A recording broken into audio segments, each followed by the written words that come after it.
Bonjour, aujourd'hui on s'attaque à un concept qui est en fait le pilier de nos libertés, la suprématie de la Constitution. C'est une idée vraiment puissante qui fait en sorte que personne, mais alors personne, pas même l'État, ne soit au-dessus de cette loi fondamentale. Alors, pour commencer, posons-nous une question qui est au cœur de tout ça. Comment une société peut-elle être sûre que ses droits les plus importants, ses droits fondamentaux, sont bien protégés? Qu'ils ne risquent pas d'être effacés par une nouvelle loi, un peu sur un coup de tête? Eh bien, c'est justement là qu'intervient la suprématie constitutionnelle. Et pour bien comprendre, il y a une métaphore assez forte qui est souvent utilisée. On dit que la Constitution est une arme. Alors attention, pas une arme pour attaquer, bien sûr, mais plutôt une arme pour se défendre, pour protéger activement ce qu'on a de plus cher, nos droits. Ok, une arme. Creusons un peu cette idée.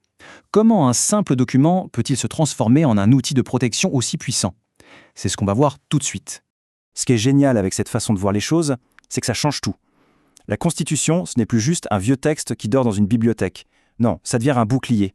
Un outil bien réel, actif, que chacun peut utiliser pour défendre ses libertés si jamais il y avait un abus de pouvoir. D'accord, mais d'où lui vient cette force? Qu'est-ce qui donne à la Constitution le pouvoir d'être ce fameux bouclier? La réponse est très simple. Elle tient en un seul mot, sa suprématie. Et voilà le concept central, la suprématie. Qu'est-ce que ça veut dire?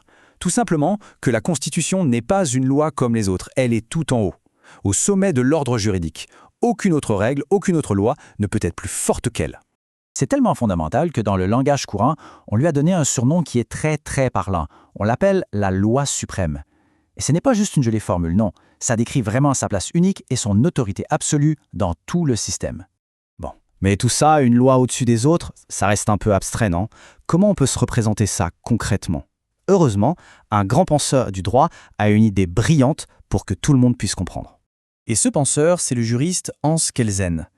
Pour que cette idée de suprématie soit limpide, il a imaginé une sorte de schéma, une structure visuelle, ce qu'il a appelé la hiérarchie des normes. On la connaît mieux sous le nom de pyramide de Kelsen.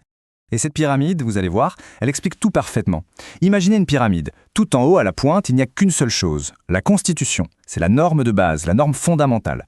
Et en dessous, sur les étages inférieurs, on trouve tout le reste. Les lois, les décrets, les règlements. Le point crucial, c'est que chaque étage doit obligatoirement respecter l'étage du dessus. Du coup, au final, tout doit respecter ce qui est tout en haut, la Constitution.